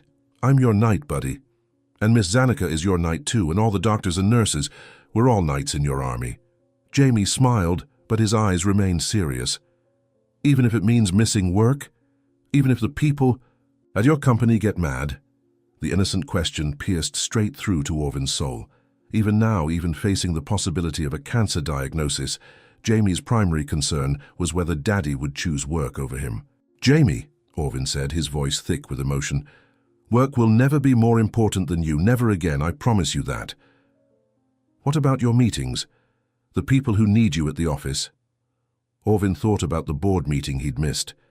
That afternoon, about Margaret Chen's furious voicemails that he'd ignored, about the Singapore investors who had flown in specifically to hear his decision about his commitment to the company. "Those people will have to understand," he said, "and if they don't, then they're not the right people to work with." Jamie's face lit up with the first real smile Orvin had seen from him all day. "Miss Zanika said you'd figure it out eventually." Orvin looked across the room at Zanika, who was pretending to read a magazine but was obviously listening to every word of their conversation. "Miss Zanika is a very smart lady," Orvin said. "Daddy, can I tell you another secret?" "Of course." Jamie glanced at Zanika, then whispered in Orvin's ear, "Sometimes I pretend that the three of us are a real family. Like you and Miss Zanika are married, and she's my mom, and we all live in the same house and eat dinner together every night." The confession broke something open in Orvin's chest. His son had been so starved for the experience of family that he'd created an elaborate fantasy involving a woman who was, technically, still a stranger. "Jamie," Orvin said carefully, "how would you feel if Miss Zanika spent even more time with us? Not just at the hospital, but at home too. Like all the time." Jamie's eyes widened with hope. "Really? She could live with us and make breakfast and help with homework and read stories every night?" "If she wants to," Orvin said, looking directly at Zanika, who had definitely stopped pretending to read her magazine. "I would love that," Zanika said softly, her voice thick with emotion. "If you're both sure that's what you want." What Orvin wanted, he realized, was something he'd never thought possible. A family. Not the perfect nuclear family he'd lost when Sarah died, but something new and beautiful, and built on choice rather than obligation. "Miss Zanika," Jamie said, "if you lived with us, would you be like my mum?" Zanika set down her magazine and came to sit on the other side of Jamie's bed. "Sweetheart, I could never replace your real mom, but I could be someone who loves you. Like a mom who takes care of you, like a mom who will always be there for you no matter what. Like a bonus mom? Exactly like a bonus mom." Jamie looked between his father and Zanika, and Orvin could see him trying to process the possibility that his fantasy might actually become reality. "So if the tests tomorrow show something bad, we'll all fight it together. Like a real family?" "Like a real family," Orvin confirmed. "And if the tests show everything's okay, we'll still be a family?" "We'll still be a family." As the evening wore on, the three of them settled into the quiet rhythms of a hospital night. Zanika helped Jamie with a puzzle, while Orvin read work. He emails and responded to increasingly frantic messages from his board of directors with increasingly brief replies. At 8 p.m., Margaret Chen called. "Orvin, what the hell is going on? You missed the most important board meeting in our company's history. The Singapore investors are threatening to pull out entirely. The board is talking about calling an emergency vote tomorrow." "Jamie's in the hospital," Orvin said quietly, stepping into the hallway so his son couldn't hear the conversation. "I thought his condition was stable. You said the monthly treatments were routine. Things have changed. We're looking at a possible cancer diagnosis." There was silence on the other end of the line. "Orvin," Margaret said finally, her voice slightly softer, "I'm sorry to hear that, but surely there are other people who can handle the medical aspects while you deal with the business crisis we're facing." "Other people? Nurses, nannies, medical staff. You have resources. You don't have to be there personally for every test and procedure." Orvin looked through the window of Jamie's room, where Zanika was helping his son practice the breathing exercises that would help him stay calm during tomorrow's procedure. "Margaret," he said quietly, "I do have to be here. This is where I belong. Orvin, you're not thinking clearly. The stress of the situation is clouding your judgment. Take tonight to process this, but tomorrow we need you back in the office to salvage what we can of these deals. I won't be in the office tomorrow. I'll be here when my son wakes up from his procedure. Then you're choosing to destroy everything we've built together." Orvin was quiet for a long moment, watching through the window as Jamie laughed at something Zanika had said. "No, Margaret, I'm choosing to build something that actually matters." After he hung up, Orvin returned to Jamie's room, where his son was growing sleepy from the pre-procedure medications. "Daddy," Jamie's voice was drowsy but content, "will you and Miss Zanika both be here when I wake up tomorrow?" "We'll both be here," Orvin promised, "and we'll still be a family no matter what the tests say." "We'll still be a family." As Jamie drifted off to sleep, holding both his father's hand and Zanika's, Orvin realized that for the first time in his adult life, he was exactly where he belonged. At exactly 9 a.m., while Jamie was still in surgery and Orvin was pacing the surgical waiting room with Zanika beside him, his phone rang one final time. Margaret Chen's name appeared on the screen, and Orvin knew this would be the last conversation. That could change his mind. "Margaret, Orvin, I'm standing in the boardroom with 11 very angry investors and board members. It's 9 a.m. We need your final answer." Orvin looked at Zanika, who was sitting calmly in the uncomfortable waiting room chair, reading a book about pediatric cancer treatment that she'd picked up from the hospital library. She glanced up at him and smiled. Not a smile of encouragement or persuasion, but simply a smile that said, "I believe in you." "Margaret, I've already given you my answer." "Orvin, listen to me very carefully. If you walk away from this company now, you're not just giving up your CEO position. You're giving up your financial security, your son's future, your ability to provide for his medical needs. Do you have any idea how expensive long-term cancer treatment can be? I'll figure it out. How? You'll have no income, limited resources, and a sick child who needs the best care money can buy. How is that love, Orvin? How is destroying your son's financial future an act of fatherly devotion?" For a moment, the old fears tried to resurface. What if Margaret was right? What if he was being selfish, choosing his own emotional needs over Jamie's practical ones? But then he remembered the look in Jamie's eyes when he'd promised to be there, the feeling of his son's hand in his own, the simple joy of reading bedtime stories and helping with homework. "Margaret, can I tell you something?" "Of course, for the past 5 years I gave Jamie everything money could buy. The best schools, the best medical care, the best of everything. But I never gave him what he actually needed. Which was a father who loved him enough to show up." "Orvin, you're romanticizing this. Love doesn't pay medical bills." "You're right, love doesn't pay medical bills, but love makes life worth living, even when those bills are high. And I'd rather be poor and present than rich and absent. The board is prepared to make one final offer. Part-time CEO position, 50% salary, flexible schedule. You could have both, the income and the family time." Orvin was quiet for a moment, considering the compromise. It was reasonable, practical, the kind of solution that would satisfy everyone partially while disappointing no one completely. Margaret, what does your heart tell you to do when you're faced with an impossible choice? My heart doesn't make business decisions, Orvin. Exactly, and that's the difference between us now. I'm not making a business decision anymore. I'm making a life decision. So your final answer is? My final answer is that I resign as CEO, effective immediately. I choose my son. I choose being present over being profitable. I choose love over success. You're throwing away everything we built together. No, Margaret. I'm finally building something that matters. After he hung up, Orvin sat down next to Zanika in the waiting room. She reached over and took his hand. How do you feel? She asked. Terrified, he admitted. And free. Any regrets? Orvin thought about the empire he'd just walked away from, the financial security he'd sacrificed, the professional reputation he'd destroyed. Ask me again in 20 years, he said. When Jamie's grown up and starting his own family. Ask me, then, if I regret choosing to be his father over being everyone else's boss. At 10:43 a.m., Dr. Martinez emerged from the surgical suite with an expression that made Orvin's heart stop. How is he? Zanika asked immediately. The procedure went perfectly. Jamie is awake and asking for both of you. And the results? Dr. Martinez smiled. Preliminary results show no signs of leukemia. What we're seeing appears to be a temporary inflammatory response, likely triggered by stress and environmental factors. With proper management and monitoring, Jamie should be able to live a completely normal life. Orvin felt his knees go weak with relief. There is one thing, though, Dr. Martinez continued.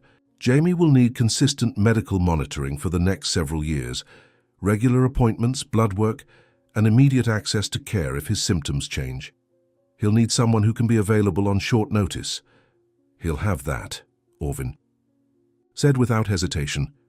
Both of us, Zanika added, will make sure he has everything he needs. Dr. Martinez looked between them with understanding. Jamie is very lucky to have you both. As they walked toward the recovery room where Jamie was, waiting, Orvin felt something he'd never experienced before. Complete alignment between his choices and his values, between what he said mattered and how he actually spent his time. When they entered the recovery room, Jamie's face lit up with joy. Daddy! Miss Zanika! You're both here. We're both here, Orvin confirmed, taking his son's hand. How are you? Feeling, buddy? Good. The doctor said I'm going to be okay. You're going to be more than okay, Zanika said, smoothing his hair. You're going to be amazing. And we're still going to be a family, even though I'm not really sick. Orvin looked at this remarkable boy who had somehow taught him what love actually meant, and at the woman who had shown them both what family could look like. Especially because you're okay, he said. We have a lot of time to spend together, and I don't plan to waste a single day of it. As they prepared to take Jamie home from the hospital, Orvin's phone buzzed with notifications. News alerts about his resignation, messages from business associates, voicemails from reporters wanting comments about the shocking departure of the tech industry's rising star. He turned off the phone and put it in his pocket. For the first time in his adult life, the only opinion that mattered to him was the one belonging to a 10-year-old boy who was finally, after a decade of waiting, going home with his father. The choice was made, the price was paid, and the real work of building a family was about to begin. In the next act, Orvin, Jamie, and Zanika would discover that choosing love over success was just the beginning. Now they had to learn how to live. That choice every single day, creating something beautiful from the ashes of the life Orvin had thought he wanted. The call came at 5:47 a.m., just as the first grey light of dawn was beginning to filter through the hospital windows. Orvin had barely slept, dozing fitfully in the chair beside Jamie's bed, waking every few minutes to check that his son was still breathing peacefully.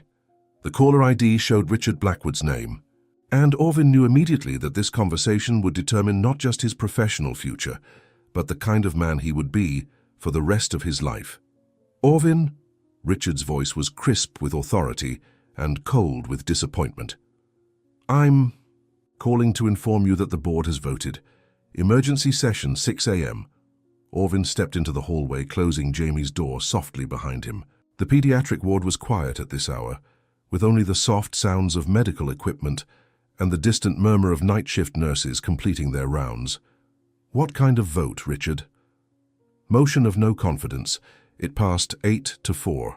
The words hit Orvin like a physical blow, but not in the way he'd expected. Instead of devastation, he felt something closer to relief. So I'm out. Not necessarily. We're offering you one final opportunity to reconsider your priorities. Resume full-time leadership immediately. Commit to the travel schedule required for international expansion. And we'll consider today's vote a temporary expression of concern. And if I don't, then you'll be removed as CEO by end of business today. Your stock options will be frozen, your executive compensation will be terminated, and you'll retain only your original founding shares, which, given the current market conditions and the deals we'll lose without your leadership, won't be worth nearly what they were a month ago. Orvin looked through the window into Jamie's room, where his son was sleeping peacefully, his small hand still resting where Zanika's had been before she'd stepped out to get coffee. Richard, can I ask you something? Of course. Do you have children? There was a pause. I have 2 sons, both grown, both successful businessmen, I'm proud to say. When was the last time you talked to them? Orvin, I don't see how that's relevant to... When, Richard? Another pause, longer this time. Christmas, we exchange cards. Cards. Look, Orvin, I understand you're going through a difficult time with your son's health issues, but they're not health issues, Richard. He's my son. His name is Jamie. He's 10 years old. He loves dinosaurs and wants to be a doctor when he grows up. Yesterday I thought I might lose him, and the only thing I could think about was how much time I'd already wasted trying to build something that would impress people instead of building a relationship with the person who matters most.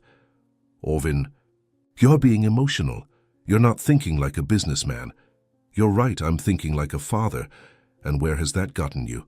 You're about to lose everything you've worked for. Orvin looked again through the window at Jamie, who was beginning to stir as the morning light grew stronger. No, Richard, I'm about to keep everything that actually matters. The board needs your answer by 9 a.m. Full commitment to the company, or we proceed with your removal. You have my answer. And? I choose my son. There was a long silence on the other end of the line. Orvin, you're making the biggest mistake of your professional life. No, Richard. The biggest mistake of my professional life was thinking that professional success was more important than personal happiness. But I'm not making that mistake anymore. After he hung up, Orvin stood in the empty hallway for a moment, feeling the weight of the choice he'd just made. In the span of a single phone call, he'd given up an empire worth $50 million, stock options that could have secured Jamie's financial future for generations, and the professional reputation he'd spent 15 years building. And he felt more at peace than he had in years. When he returned to Jamie's room, his son was awake, looking around with the groggy confusion that comes with waking up in an unfamiliar place. Daddy, you're still here? I'm still here, buddy. I told you I wasn't going anywhere. Miss Zanika too? She went to get coffee. She'll be back soon. Jamie smiled sleepily. Daddy, I had a good dream last night. What did you dream about? I dreamed that you and Miss Zanika and me were living in a house by a lake, and we had a dog. And every morning you made pancakes while Miss Zanika braided my hair, and nobody ever had to go to the hospital again. Orvin felt his throat tighten with emotion. That sounds like a wonderful dream. Do you think it could ever be real? At that moment, Zanika returned with 3 cups of coffee and a small bag from the hospital gift shop. Good morning, sleepyhead, she said to Jamie. I brought you something. She pulled out a small stuffed dragon, bright green with friendly eyes and tiny wings. For courage, she explained. Dragons are very brave, just like you. Jamie hugged the dragon tight. Miss Zanika, I told Daddy about my dream, about us living together like a real family. Zanika looked at Orvin with questioning eyes. Jamie, Orvin said carefully, what would you say if I told you that dream might be possible sooner than you think? Really? Really. You see, Daddy made some big decisions this morning. I decided that being your father is more important than anything else in the whole world, so I'm going to stop working so much, and Miss Zanika and I are going to figure out how to take care of you together. Like a real family? Like a real family. Jamie looked between them with wonder. Even if I'm sick, even if I need lots of treatments.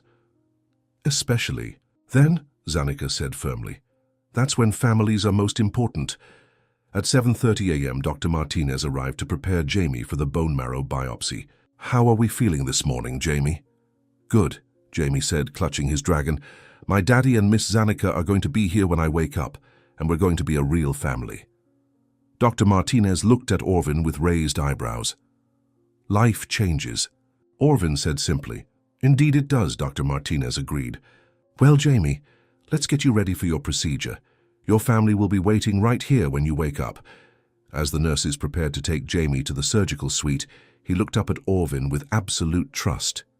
Daddy? No matter what the tests, say we'll face it together, right? Together, Orvin promised. Always together.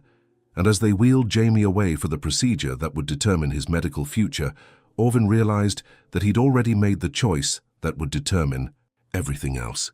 He'd chosen love over fear, presence over profit, and the uncertain but beautiful path of being a real father over the safe but empty path of being a successful stranger to his own son. Whatever the test results showed, whatever challenges lay ahead, they would face them as a family. For the first time in his life, that was enough. 6 weeks after Orvin walked away from his empire, the world looked completely different. The mansion that had once felt like a mausoleum was alive with the sounds of family. Jamie's laughter echoed through rooms that had been silent for years. Zanika's presence had transformed the sterile spaces into a home. Flowers on the kitchen table, children's books scattered everywhere, the warm smell of dinner cooking in a kitchen finally being used. But the transformation hadn't been without challenges. The financial reality was stark. Orvin's resignation had triggered consequences that touched every aspect of their lives. The company's stock plummeted, making his remaining shares worth a fraction of their former value. The lifestyle he'd taken for granted became unsustainable. Overnight, Mrs. Chen, Jamie's longtime nanny, had given her notice. Mr. Holden, you don't need a nanny anymore. You need to be Jamie's father, and from what I've observed, you're finally ready for that job. The private school tuition of $30,000 per year became impossible. Jamie transferred to Lincoln Elementary, a bustling public school that surprised everyone. Dad, what's public school like? Jamie had asked. I don't know, buddy. We'll find out together. But Jamie thrived in ways that amazed them. Will there be more kids like me? Kids whose dads are learning how to be dads? The Mercedes was sold, replaced with a reliable Honda. The household staff was let go. Orvin learned to cook, badly, do laundry, worse, and clean, with increasing competence, under Zanika's patient guidance. I never knew you could mess up scrambled eggs this badly, Zanika had teased one morning. I'm better at contracts than cooking, he'd admitted. Good thing love doesn't require culinary skills. But it was Jamie who adjusted most gracefully. Dad, are we poor now? He'd asked one evening during homework. Why do you ask? Tommy at school says his dad lost his job and now they're poor. Orvin had looked around their smaller but warmer home. Jamie, we have less money than we used to. But we're not poor. We have everything we need. Like what? Like each other. Like time together, like feeling like a real family. Jamie had considered this seriously. I think I like being not poor better than being rich and lonely. Without the constant pressure of board meetings, Orvin found himself sleeping better, laughing more, discovering parts of himself buried under years of corporate ambition. You know, Zanika had observed one Saturday, you're different than I expected. Funnier, more relaxed. I'm not a millionaire CEO anymore, no, but you're Jamie's dad and my partner in this beautiful chaos we've created. The word partner hung in the air, loaded with possibility and hope. The first Thanksgiving in their new life together approached, bringing the need to define what family meant to them. Miss Zanika, Jamie had asked, are you going to spend Thanksgiving with us, or do you have to go to your real family? Zanika's biological family lived in Georgia, but this year she found herself torn between old loyalties and new love. "What do you think I should do?" she'd asked Jamie.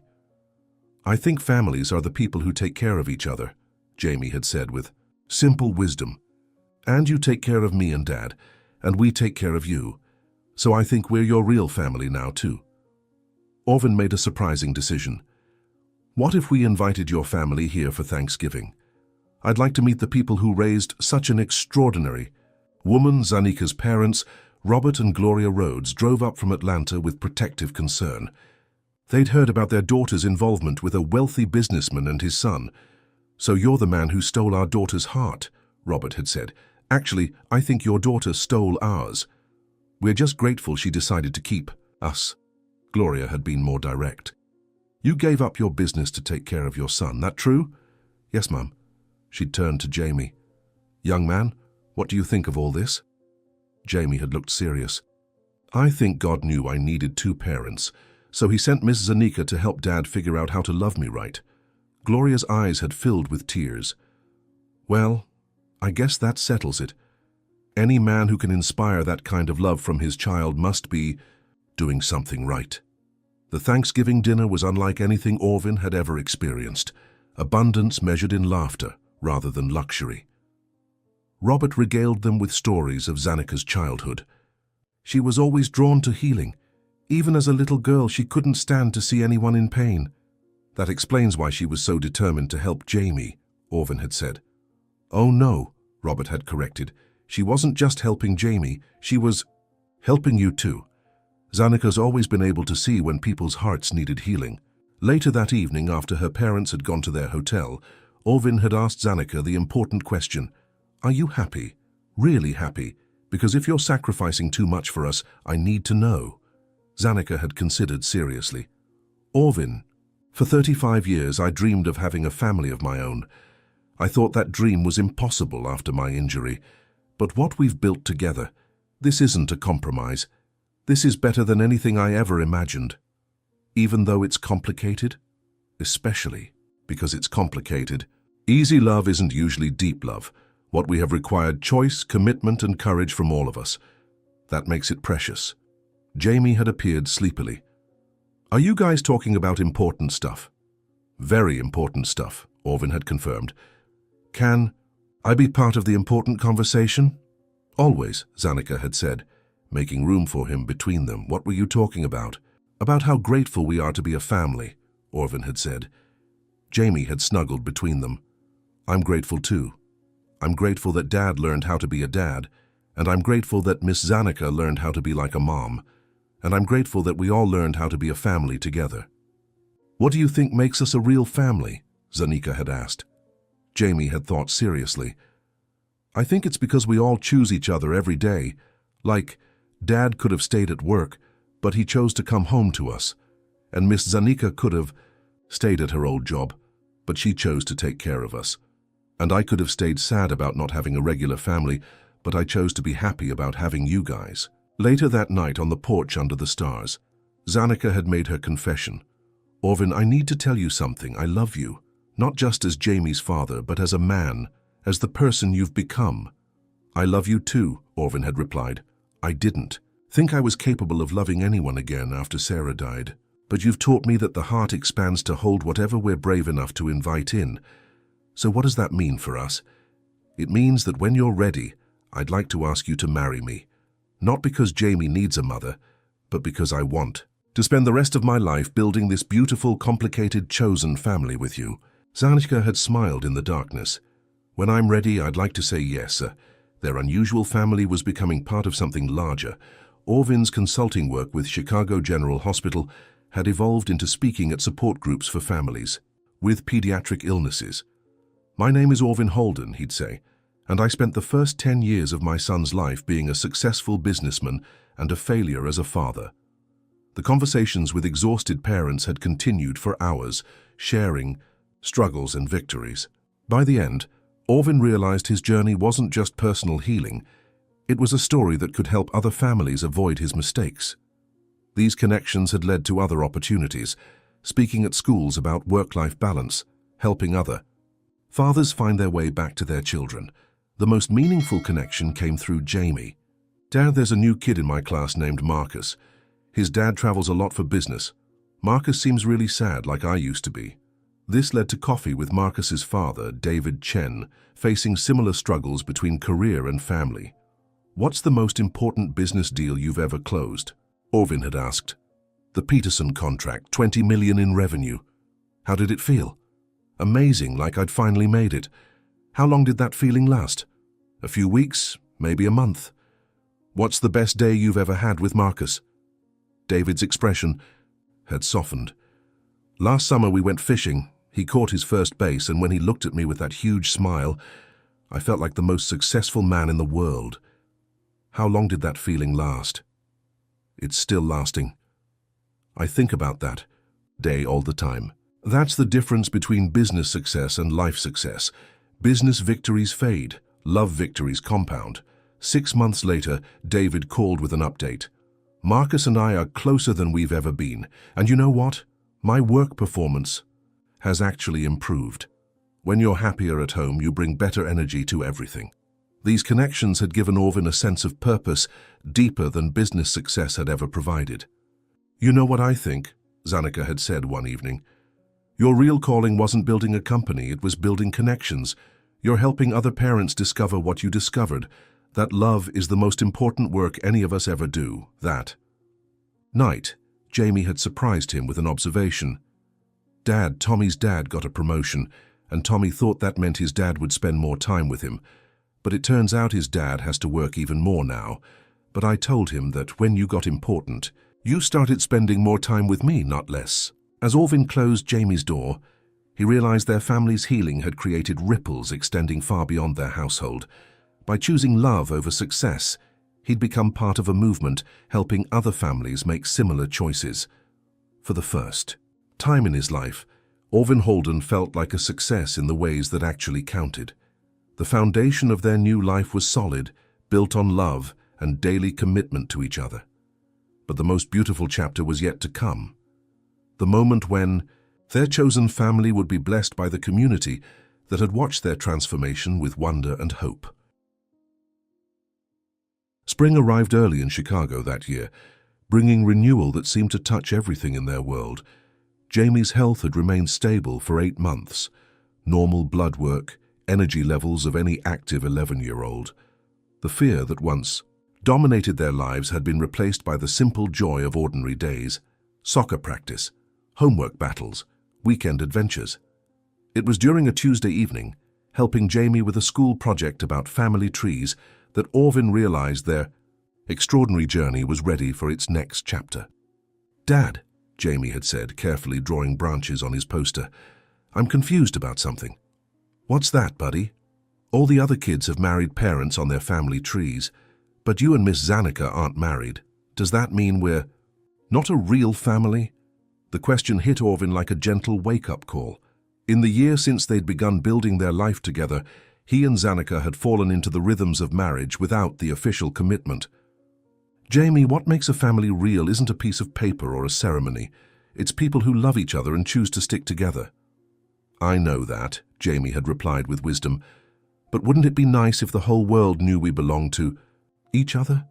That night, after Jamie had gone to bed, Orvin found Zanika in their small garden. Another transformation, as sterile landscaping had been replaced by raised beds where they grew vegetables and flowers together. "Zanika, I need to ask you something important." "What is it?" she'd asked, looking up from tomato seedlings. "Are you happy with how things are between us?" "Really, truly happy." Zanika had set down her tools. "Orvin, I'm happier than I've ever been. Why do you ask?" "Because I want to make sure that when I ask you to marry me, you'll say yes because you want to spend forever with me, not because you think it's what Jamie needs." The proposal, delivered without fanfare in their backyard garden, had been perfect. In its simplicity.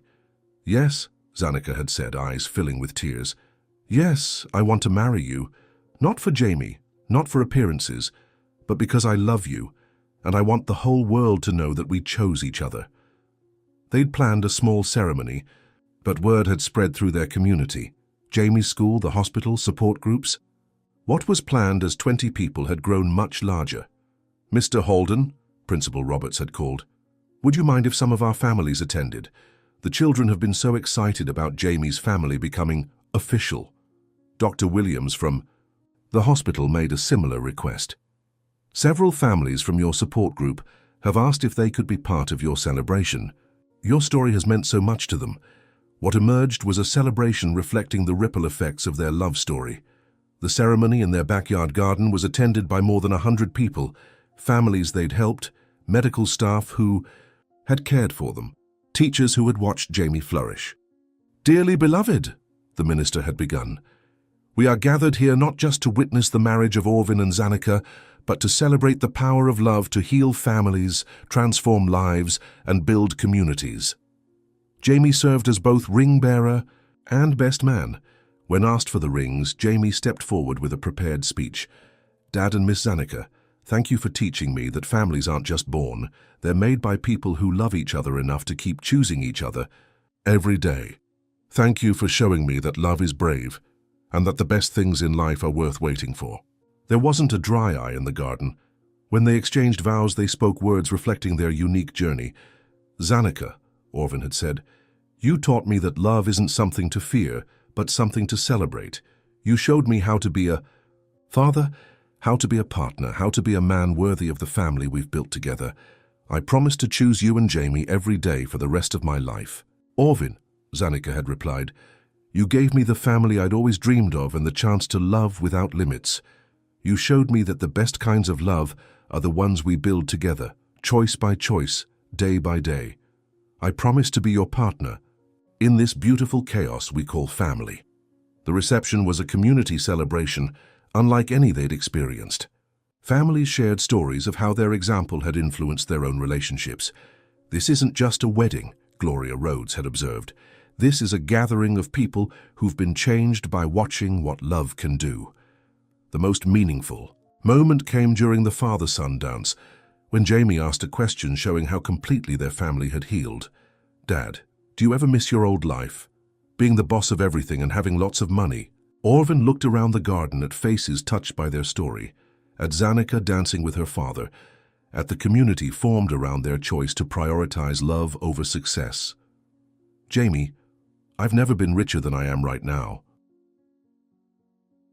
2 years after their wedding, the Holden family had settled into a life both remarkably ordinary and extraordinarily meaningful. Orvin's consulting work had evolved into a non-profit called Present Fathers, providing support for parents learning to balance career demands with family needs. "You know what's funny?" he'd told Zanika one evening, reviewing applications. "I'm working harder now than I ever did as a CEO, but it doesn't feel like work. That's because you're working for love instead of working for success. When your motivation changes, everything else changes too." The program had helped dozens of families restructure their priorities, providing practical support and emotional guidance for parents wanting to be more present without sacrificing their ability to provide. David Chen had become one of the program's most effective volunteers. "I tell other dads the same thing," Orvin told me. "Business victories fade, but love victories compound." Jamie, now 13 and navigating middle school, had become something of a legend among his peers, not because his father had once been wealthy, but because his family's story had inspired so many others. "Mr. Holden," his English teacher had said during a conference, "I assigned the class to write about their heroes, and 7 different students wrote about you, not because of your business success, but because of your choice to prioritize family." Jamie's own essay had moved Orvin to tears. "My hero, my dad. Most people think heroes are people who save the world or fight bad guys. But my hero is my dad because he saved our family. He used to be really successful at business, but really bad at being a dad. Then when I got sick, he met my Miss Zanika, who's now my mum, and she taught him how to love without being scared. My dad gave up being rich and famous to learn how to be present and happy. He shows other dads how to do the same thing. I think saving families is more important than making money, so that's why my dad is my hero." When Orvin read it aloud at the school's family night, there wasn't a parent in the audience who wasn't inspired to examine their own priorities. Zanika had continued nursing, but specialized in family support services, working with parents whose Children faced long-term medical challenges. I get to help other parents learn what we learned, she'd explained. That love isn't something that happens to you. It's something you choose to do every day, even when it's hard. Together, they'd created a legacy extending far beyond their own happiness. Their story had become a case study in business schools about personal fulfillment and professional success. It had been featured in parenting magazines as an example of how families could heal and build stronger relationships. The beautiful thing, Orvin had reflected during a recent fatherhood podcast, is that choosing family over career success didn't make me less successful. It made me successful at the things that actually matter. The interviewer had asked if he'd ever regretted his choice. Never, Orvin had replied without hesitation. I spent 41 years building a business empire that impressed strangers. I've spent the last 3 years building a family that inspires me every day. The choice isn't even close. On a warm Sunday afternoon in late spring, exactly 4 years after the night Zanika had first given her blood to save Jamie's life, the Holden family found themselves back at St. Mary's Hospital, but this time as guests of honor rather than patients in crisis. The hospital was dedicating its new family support center, funded through donations raised by present fathers and other organizations inspired by their story. Ladies and gentlemen, Dr. Martinez had said to the crowd, this center exists because one family showed us that healing isn't just about medicine, it's about love, presence, and the courage to choose what matters most. Jamie, now a confident 13-year-old, had been asked to unveil the plaque at the center's entrance. As he pulled away the cloth covering, he revealed words capturing the essence of their journey. The Holden Family Support Center, where healing begins with love, grows through presence and flourishes through hope. 4 years ago, Jamie had said to the gathered crowd, his voice steady and clear, I was a scared little boy who thought love meant being left alone. My dad was a successful man who thought success meant leaving the people you love alone. Miss Zanika, my mom now, taught us both that love is something you do, not something you feel. She showed us that families are built by people who choose each other every single day. The crowd had applauded, but Jamie wasn't finished. This center is going to help other families learn what we learned, that being present is more important than being perfect, that showing up is more valuable than showing off, and that the best success is when the people you love most feel loved the most. As the ceremony concluded, the three of them had walked through the center together, past rooms designed for family counseling, past play areas where children could feel safe while their parents learned to navigate medical challenges, past a library filled with resources for families rebuilding their connections.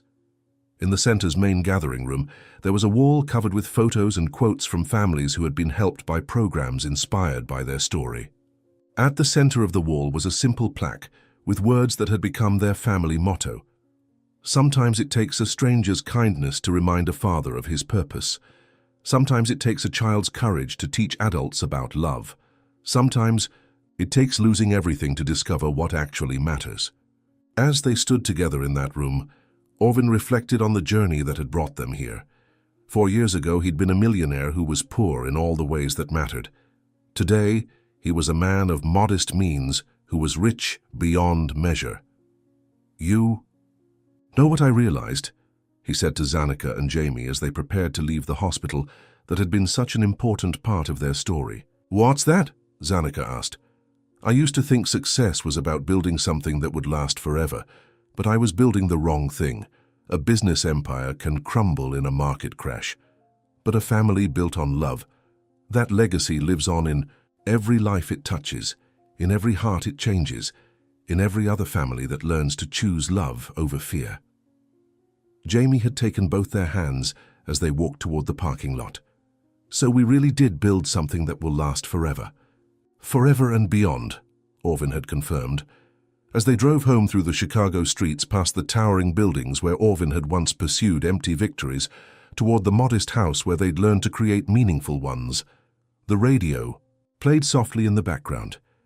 And in our final story today, the newscaster was saying, the Holden Family Support Center was dedicated this afternoon, honoring a family whose choice to prioritize love over success has inspired a movement of parents across the country to reconsider what really matters. Orvin reached over and turned off the radio. "I don't need to hear about our story," he said to his family. "I'd rather live it." And as they pulled into the driveway of the home, where they'd learned that love was the only success that truly mattered, all three of them knew that the best chapters of their story were still being written, one ordinary, extraordinary day at a time. Sometimes it takes losing everything to discover what actually matters. Sometimes a stranger's love teaches us how to love our own family. And sometimes the greatest success is simply showing up for the people who need us most. Thank you for joining the Halden family on their journey from wealth to love, from success to significance, from being strangers in the same house to being the family each of them had always needed. If this story touched your heart, perhaps it's time to ask yourself, what would you choose if you had to pick between professional success and personal love? The beautiful truth is you don't have to wait for a crisis to make that choice. You can make it today in small ways by simply showing up for the people who matter most. Remember, love victories compound. Everything else just fades away. If this story reminded you of what truly matters in life, please give this video a like and subscribe to our channel. When you subscribe, you're not just following a channel. You're joining a community of people who believe that love is the greatest success of all. Together, we can inspire more families to choose presence over profit, connection over career, and love over everything else that pretends to matter. Your like and subscription help us share more stories like this one, stories that heal hearts, rebuild families, and remind us all that the most important victories in life can't be measured in dollars, but in the depth of love we give and receive.